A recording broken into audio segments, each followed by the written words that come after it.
ہمارے خیال سے بھی ہمیں سروس کیجیے. معروف ناقد جناب تنقید نگار، آپ کی بہت سی وہ کتابیں منظر پہ ہیں. آپ سب کی بھرپور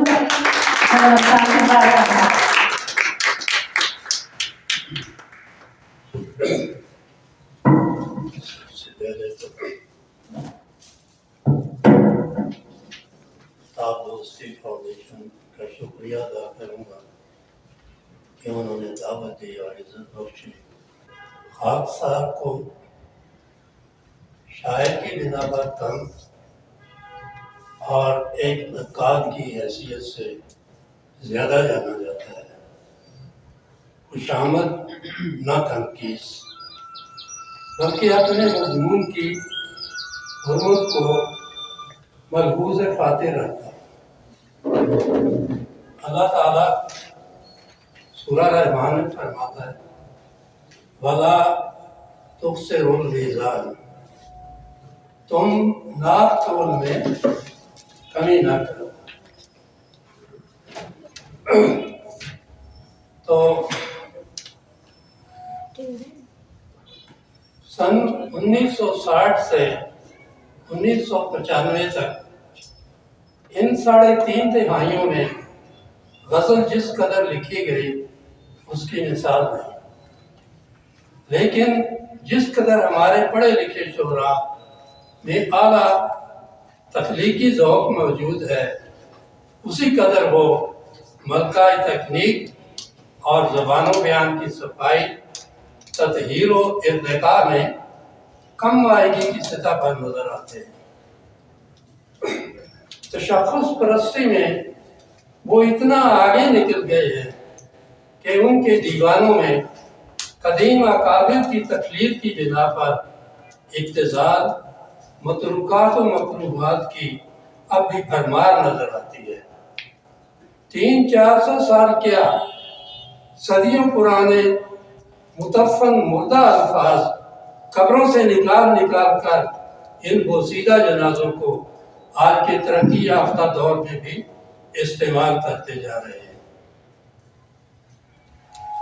مثلا آئے ہے اور بمانی طرف، جائے ہے مہکے ہے، ہووے جاوے دیوے، کریے کری ہے تلے، دوجا آن کے پتے، تجھ پاس تجھ لب، چیریں تھیں ہمیش نت تئیں بیج اور آپ بمانی خود. تو پورے دیوان میں اگر ایک آدھ بھی غریب لفظ آ جائے تو پورا دیوان اب اس شاعر کی قدر گھٹا دیتا ہے.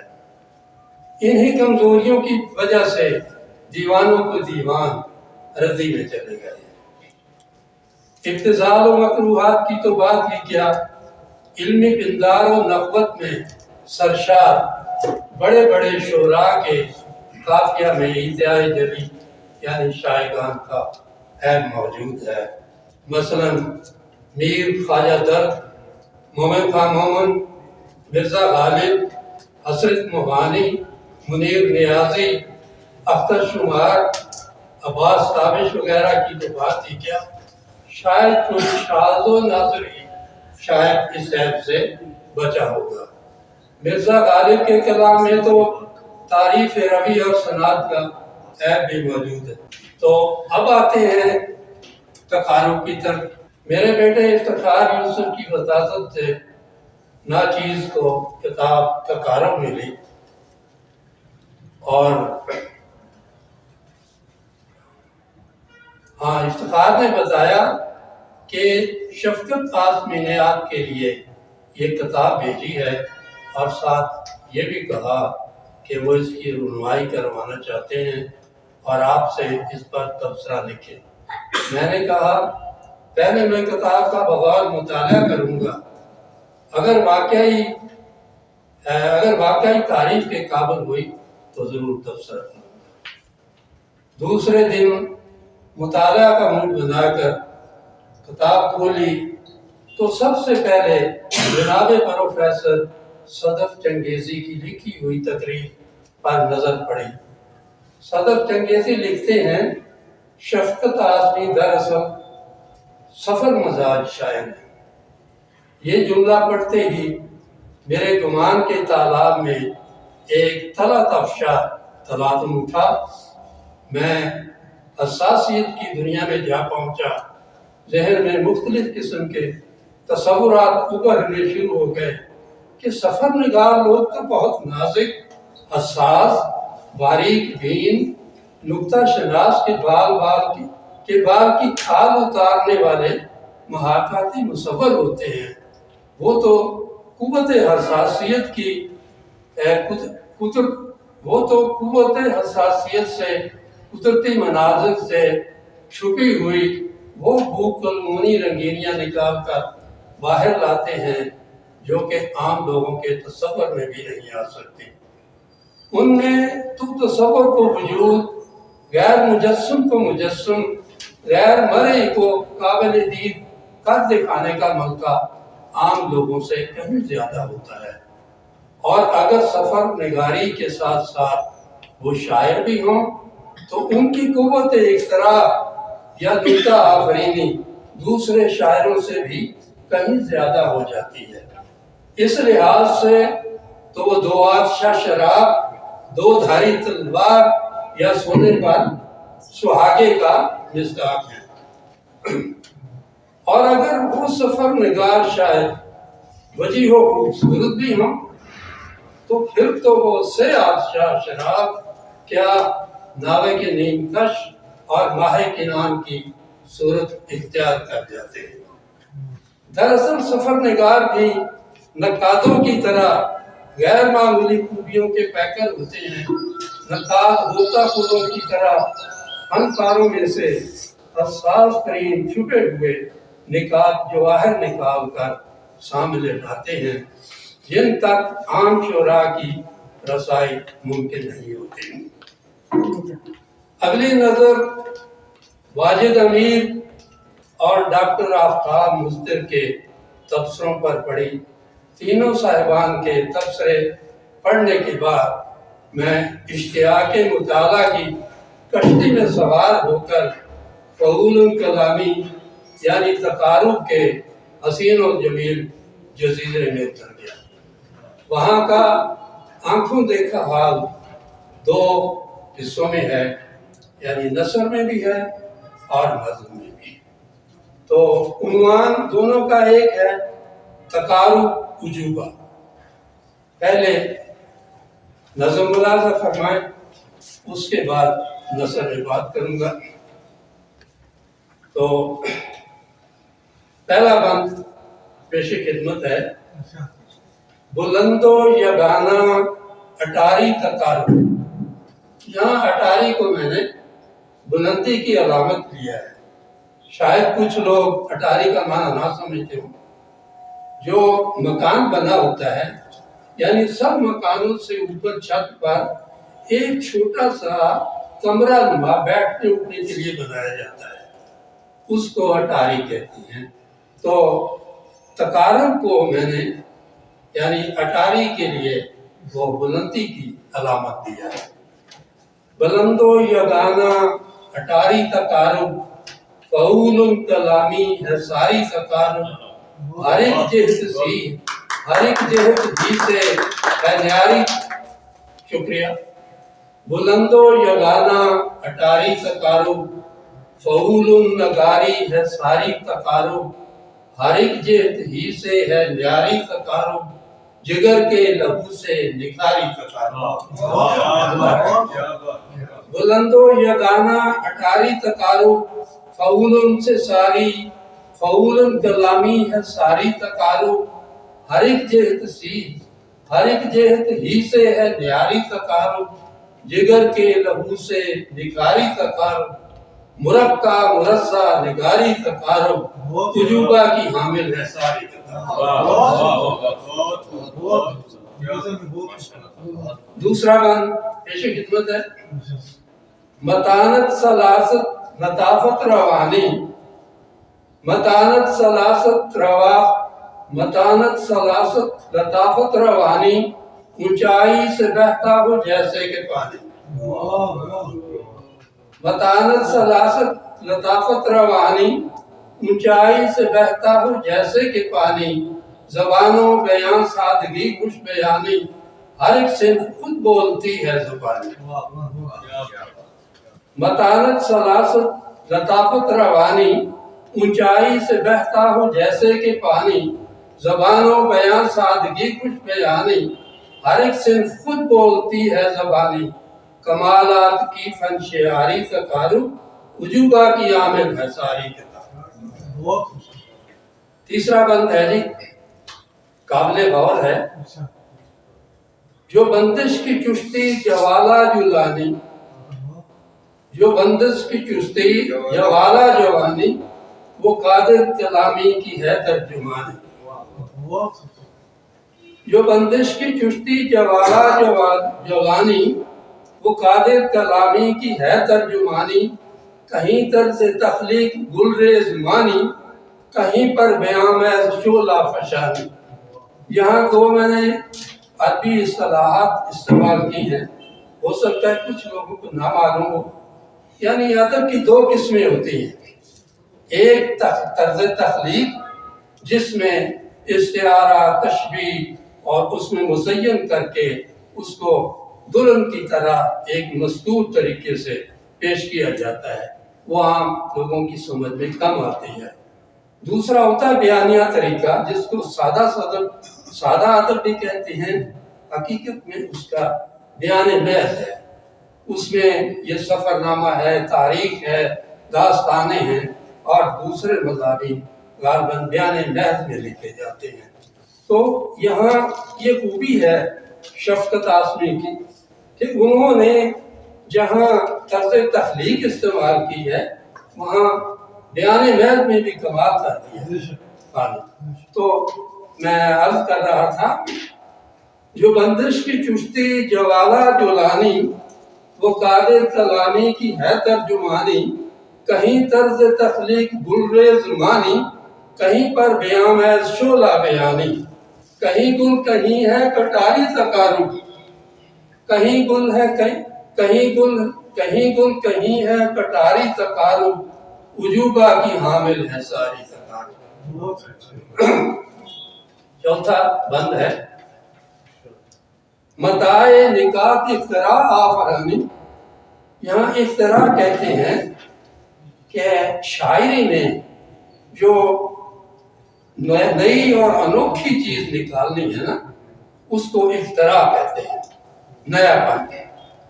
متائے نکات اختراع آفرینی، ہے ندرت ادا سے وابستہ رنگینی۔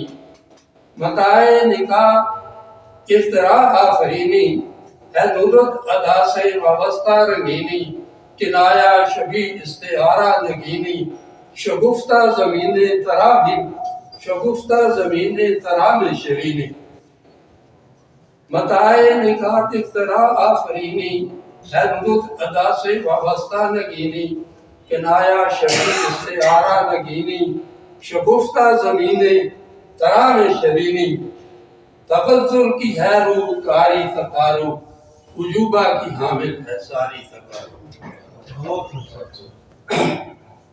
تو پانچواں بند، جدیدیت تو ارتقا کی ہے حامل، جدیدیت تو ارتقا کی ہے حامل، روایت کے لمحات بھی ہیں اس میں شامل۔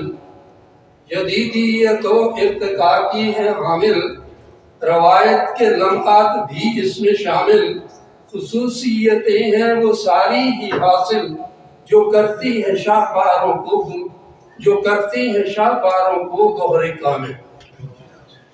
جدیدیت تو ارتقا کی ہے حامل، روایت کے لمحات بھی اس میں شامل، خصوصیتیں ہیں وہ ساری ہی حاصل، جو کرتی ہے شاہکاروں کو گوہر کامل۔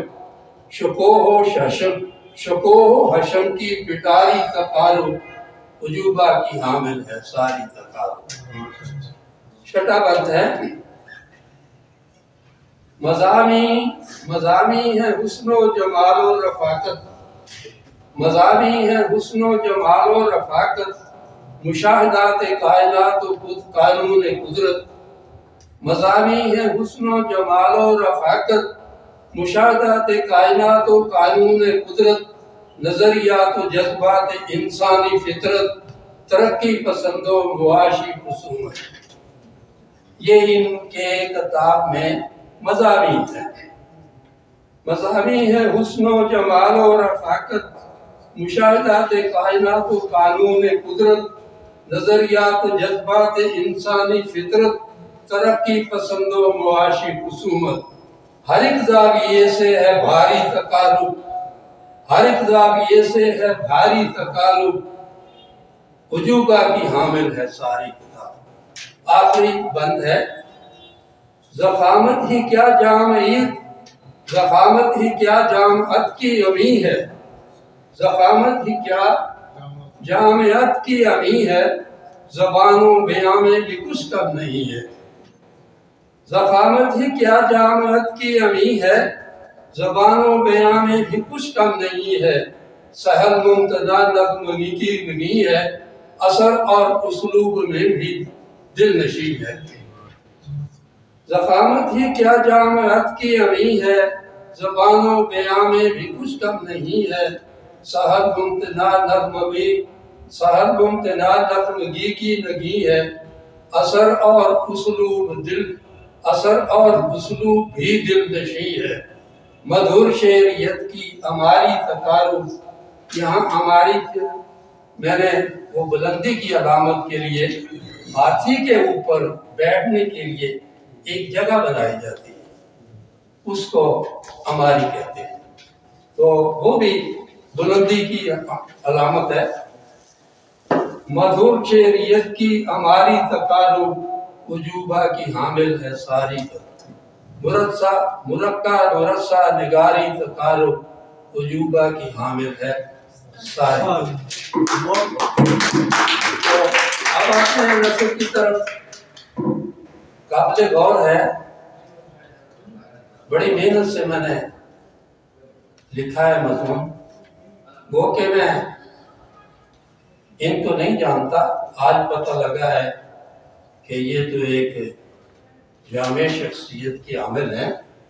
میں صرف اتنا جانتا تھا کہ وہ دبستان بولان میں آتے ہیں، شاعر ہیں، اور ان کو اچھا شاعر سمجھتا تھا۔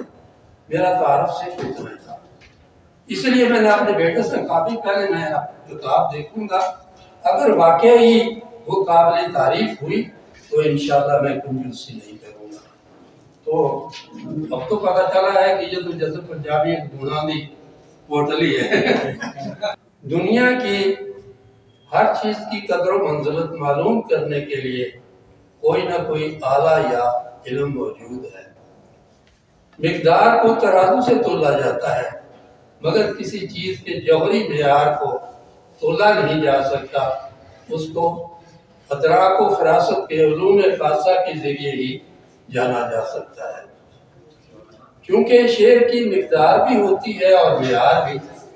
شعر کی مقداری قدر و منزلت تو علم عروض یا ماترا کی تعداد سے معلوم کی جا سکتی ہے، لیکن اس کا معیاری مرتبہ معلوم کرنے کے لیے تنقیدی علم بروئے کار لایا جاتا ہے۔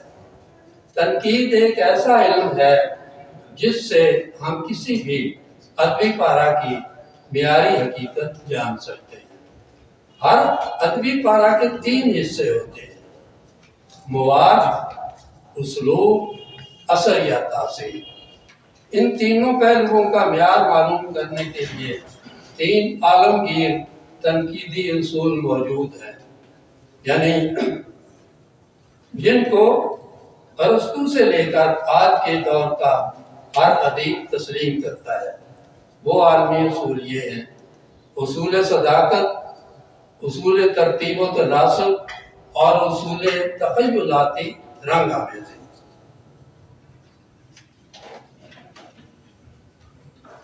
خاکسار کو مصنف کے علوِ مکانت اور علوِ مراتب سے نا آشنا ہے۔ پہلے بھی میں بتا دیا کہ میں ان کو ذاتی طور پہ نہیں جانتا تھا، تاہم تقارب کے مطالعہ سے معلوم ہوتا ہے کہ وہ مشاہدات کائنات اور مطالعہ انسانی فطرت پر وسیع و عمیق دسترس رکھتے ہیں۔ جو شاعر کائنات اور انسانی فطرت کا جتنا وسیع مشاہدہ رکھتا ہوگا وہ اتنا ہی کامیاب اور بڑا شاعر ہوتا ہے۔ غالب، اقبال اور شیکسپیئر اس وسعت مشاہدہ کی بیان مثالیں ہیں۔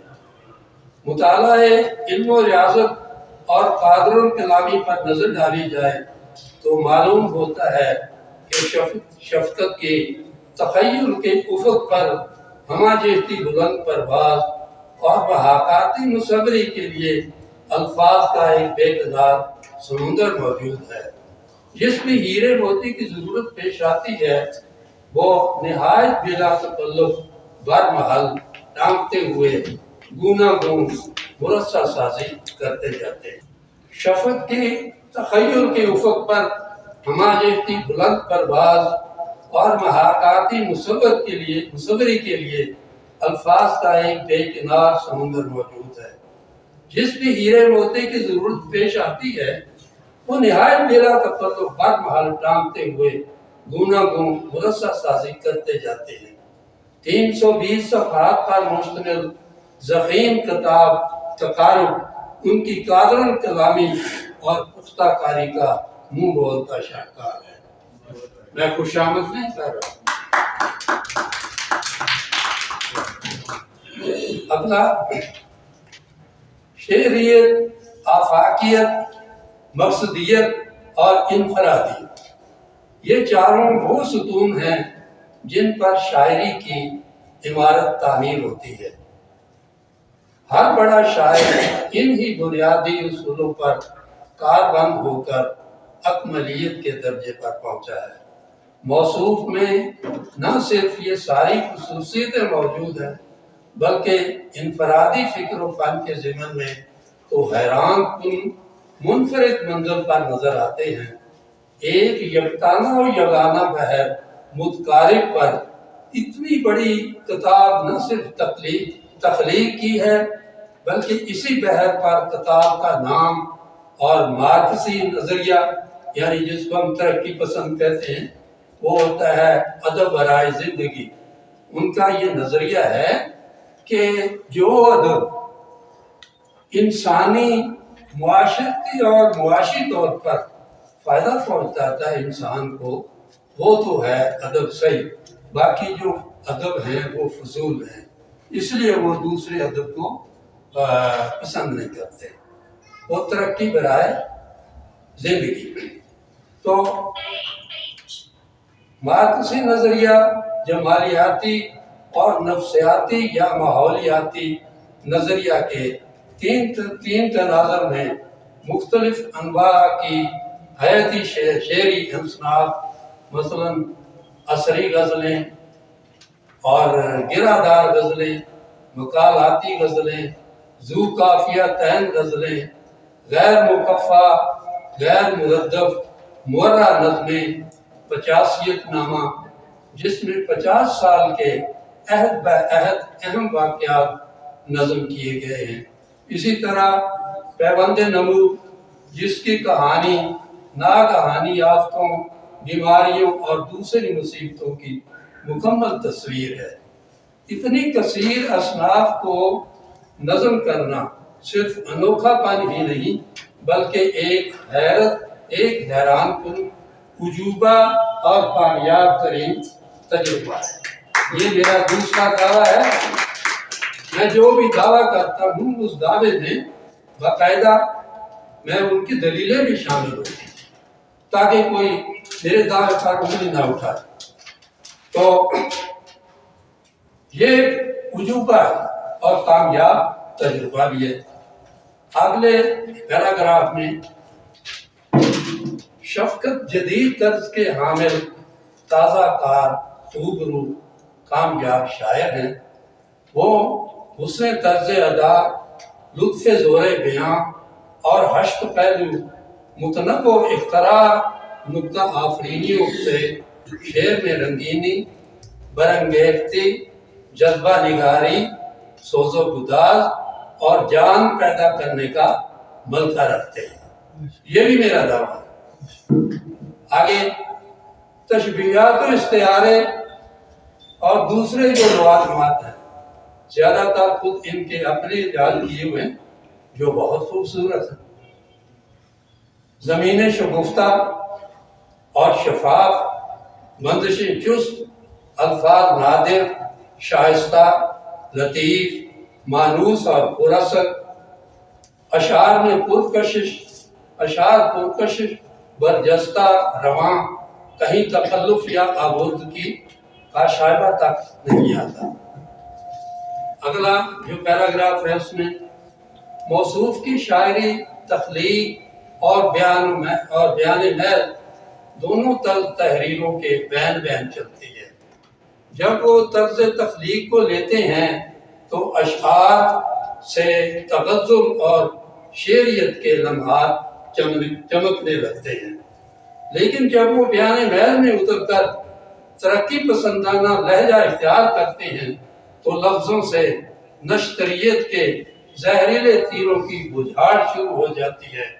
اس لحاظ سے اس وقت تقارب سنان و تیر، خنجر، برچھی یا کٹائی کا مصداق بن جاتی ہے. آخر میں جہاں شفقت خود حسین و جمیل ہیں تو وہ حسن و جمال، فطرت پسندی، ترقی پسندی، درد و سوز اور معاشرتی مسائل ان کے موضوعات نظم ہیں. اب کچھ منتخب اشعار پیش خدمت ہیں جن سے آپ خود بھی موصوف کے تجربے اور پختگی کا اندازہ فرما سکتے ہیں. پہلا شعر ہے، یہ ترقی پسند نظریے کا ہے. مجھے روک سکتی نہیں کالی راتیں، مجھے روک سکتی نہیں کالی راتیں، کہ خلق خدا کا میں روشن زباں، کہ خلق خدا کی میں روشن زباں. مجھے روک سکتی نہیں کالی راتیں، کہ خلق خدا کی میں روشن زباں. دوسرا شعر ہے، میں خون غریباں سے یہ خون غریباں سے جلتا ہے سن لو. یہ زردار طبقہ ہے نا، اس کو یہ چیلنج ہے. یہ خون غریباں سے جلتا ہے سن لو، دیا زر پرستو بجھاؤ گے کیسے. یہ خون غریباں سے جلتا ہے سن لو، دیا زر پرستو بجھاؤ گے کیسے. تیسرا شعر بھی ترقی پسندانہ ہے اور بہت خوبصورت ہے. یہ جھگڑے نہیں ہیں گوارا جو کر لیں، یہ جھگڑے نہیں ہیں گوارا جو کر لیں، لڑائی ہے طبقوں کی لڑنی پڑے. بہت بڑا شعر ہے، خاص کر کے جو دوسرا مصرع ہے جواب. لڑائی ہے طبقوں کی لڑنی پڑے، یہ جھگڑے نہیں ہیں گوارا جو کر لیں، لڑائی ہے طبقوں کی لڑنی پڑے. آگے جو اشعار ہیں وہ خاص کر کے جمالیاتی ہیں. لکیروں میں الجھی ہوئی ہے محبت، لہو تر بتر ہے چناروں کا منظر. وہ جھیلیں وہ چشمے سرکتے عجب خوش نما ہے سرابوں کا منظر. محبت کے کالج میں چسپاں کا نوٹس، ہوا وقت پورا نئے داخلوں کا. بہت پیارا شعر ہے اور ایک نئی ہے، اسی کو اختراع کہتے ہیں اور نظرت ادا کہتے ہیں. جی ضرورت ہی ہوگی مگر، یہ بھی بہت پیارا شعر ہے. ضرورت ہی ہوگی مگر پھر بھی خوش ہوں، مجھے پھر سے اپنا وہ کہنے لگا ہے. بہت پیارا شعر ہے. آگے وہ لفظوں کا پنچھی کہیں کو گیا ہے، خیالوں کی اونچی اڑانوں کے جیسا. اور میں ٹھہرا ہوا کوئی پل آسمی ہوں، وہ ہر پل بدلتے زمانے کے جیسا. اور اگلا شعر ہے، عجب آسمی. بہت پیارا شعر ہے. عجب آسمی سرد لہجہ تھا اس کا، رگوں میں میری اترے برف آبسارے. عجب آسمی سرد لہجہ تھا اس کا، رگوں میں میری اترے برف آبسارے. اگلا شعر ہے، بہت تھک گیا تھا، بہت تھک گیا اے بھرم پاس، بہت تھک گیا اے بھرم پارسائی. بہت تھک گیا اے بھرم پادشاہی شبِ تیرا مجھ کو گناہ گار کر دے. بہت تھک گیا اے بھرم پادشاہی شبِ تیرا مجھ کو گناہ گار کر دے. اور اگلا شعر وہ تو ایٹم بم اور گنجیٹ ہے، سنیں گے تو ذرا تھام کے اپنے دلوں کو بیٹھو. میں خاموش ہوں بے ضرر ہوں میری جان، میں خاموش ہوں بے ضرر ہوں میری جان، اگر پھٹ پڑا تو ایک آتش فشاں، اگر پھٹ پڑا تو ایک آتش فشاں. یہ واقعی یہ آتش فشاں. میں خاموش ہوں بے ضرر ہوں میری جان، اگر پھٹ پڑا تو ایک آتش فشاں ہوں. اگلا شعر ہے اس شوق کا روٹ جانا قیامت، قیامت پہ ہے پھر منانا قیامت. میں لمس تصور سے دیکھوں تجھے اب، مساموں میں اتری ہے چشم تمنا. دھڑکتا تھا دل جن کے کھلنے، بہت پیارا شعر ہے یہ، دھڑکتا تھا دل جن کے کھلنے سے بے حد، گلی میں تھے کچھ ارغوانی دریچے. بہت پیارا شعر ہے. دھڑکتا تھا دل جن کے کھلنے سے بے حد، گلی میں تھے کچھ ارغوانی دریچے. یہ کمال شعر ہے جمالیاتی. وہ مکھڑے پہ تل پہ زلفوں کا سایہ. آئے کمال کر دی، کمال کر دی. واقعی جوانی نظر آ رہی ہے. وہ مکھڑے پہ تل، وہ مکھڑے پہ تل پہ زلفوں کا سایہ، کہاں آ کے ٹھہرا ہے شب کا اندھیرا. کیا بہت جی ہاں. وہ مکھڑے پہ تل پہ زلفوں کا سایہ، کہاں آ کے ٹھہرا ہے شب کا اندھیرا. اگلا شعر ہے یہ ممکن نہیں چھوڑ جاؤں میں بستی، یہ ممکن نہیں چھوڑ جاؤں میں بستی، مجھے تو فضا میں تیری باس آئے. کیا بات ہے. یہ ممکن نہیں چھوڑ جاؤں میں بستی، مجھے تو فضا میں تیری باس آئے. آخری شعر ہے میں خوابوں کو سچ دیکھنا چاہتا ہوں، میں خوابوں کو دیکھنا، میں خوابوں کو سچ دیکھنا چاہتا ہوں، تجھے کیسے چھو لوں تو ہی کچھ بتا دے. کمال بات ہے کہ خود محبوب سے خود سوال کر رہا ہے کہ تو ہی بتا. تو یہ کمال بلاغت ہے، اس کو بلاغت کہتے ہیں. اور بلاغت ہی شاعری کی جان ہوتی ہے. یعنی خود محبوب سے پوچھ رہا ہے کہ تو بتا میں کس طریقے سے تجھ کو چھوڑوں. یہ بلاغت بہت بڑی بلاغت ہے. تو ہاں میں خوابوں کو سچ دیکھنا چاہتا ہوں، تجھے کیسے چھوڑوں تو ہی کچھ بتا دے. الغرض تقارب اردو میں ایک مفید، شائستہ اور قابل فخر ادبی سرمایہ کا اضافہ ہے. امید ہے کہ موصوف، امید نہیں بلکہ حکم ہے،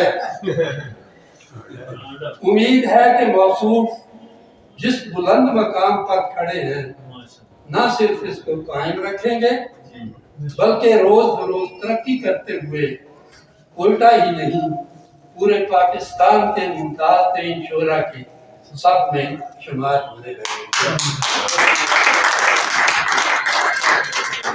اللہ تعالیٰ سے دعا ہے کہ وہ موصوف کو اور زیادہ زور قلم عطا فرمائے.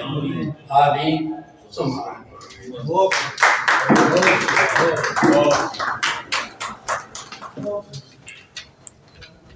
یہ لگے